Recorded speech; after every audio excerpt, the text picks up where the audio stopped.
Well, the head of Africa's Centers for Disease Control says vaccines are key to preventing a wider outbreak on the continent. If we have a predictable supply of vaccines, the vaccines will be used, then we can defeat this pandemic. We can break the backbone of this pandemic by the end of next year. But if we do not do that, if the vaccines are not available to enable us vaccinate at speed and at scale, then of course, the unfortunate answer is that past next year, we will be moving towards endemicity of this virus on our continent, and the consequences will be catastrophic. We don't want to see that. We don't want to be seen as a continent of COVID. Al Jazeera's Ahmed Idris has more now from Abuja in Nigeria.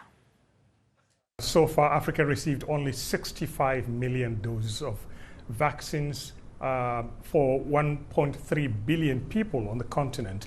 Less than 50 million of those doses were actually from the Vaccine Alliance COVAX. So the question now is, how can these countries get enough to inoculate the population? In fact, Africa is talking about 1.6 billion doses of COVID-19 vaccines in order to inoculate 60% of its population, which it feels will be safe enough to try to tackle the COVID-19 pandemic here in Africa. Now, the expectation was that they could have had 800 million doses of the vaccines by December last year, and by 6 months after, no dose of COVID-19 vaccines came from the international alliance or international effort to help low and medium income countries to deal with the pandemic. So the African Union envoy was really angry. And apart from that, he's also talking about how Europe made it so difficult for African countries to sort of buy these vaccines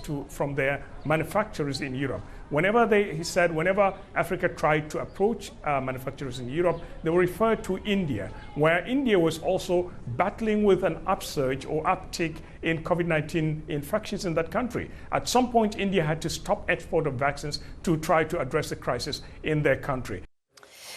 Well, let's speak to Dr. Bharat Pankhania about all this. He's a senior clinical lecturer at the University of Exeter Medical School and is joining us via Skype from Bath in the UK.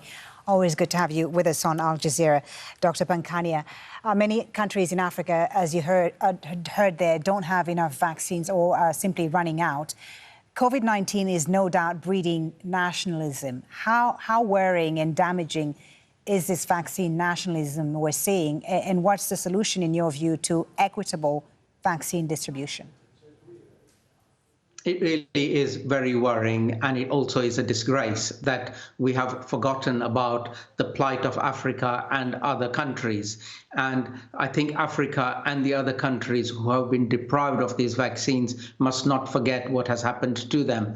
The way forward, I feel, is like President Joe Biden has already addressed this, is to relax the patent rules and enable regional countries, regional parts of the world to manufacture the vaccines.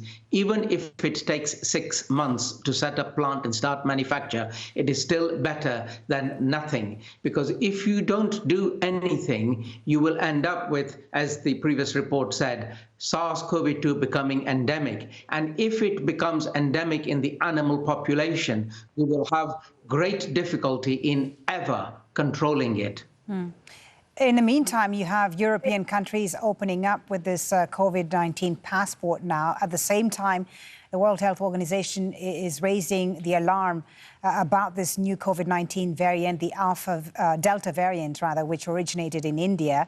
How concerning is this variant? What are its characteristics and what are its classic symptoms? Because I understand its symptoms are different from the other variants that we've seen so far. So indeed, the Delta variant is about 60% more infectious.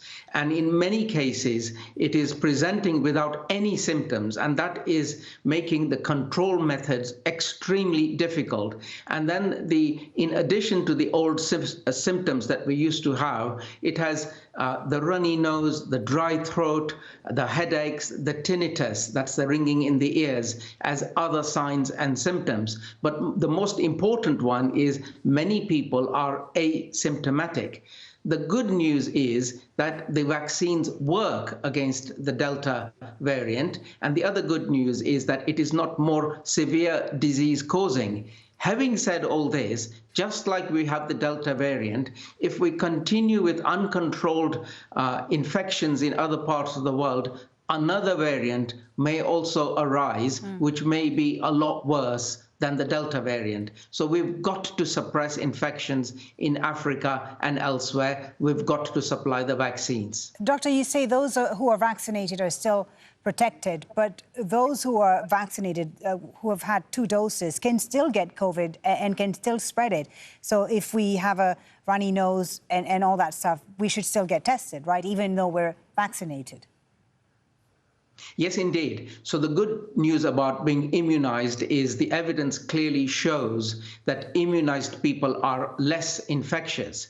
They're not zero infectious. So, of course, if you are fully immunized and you have any signs and symptoms, the first thing to do is pull yourself out of circulation in case you have picked up COVID-19 and are infecting other people. So that's the best strategy, is even if you are immunized, continue with your infection control measures. Thank you so much for talking to us. As always, very good to get your insight on this. Dr. Bharat Pankhania joining us there from Bath in the UK.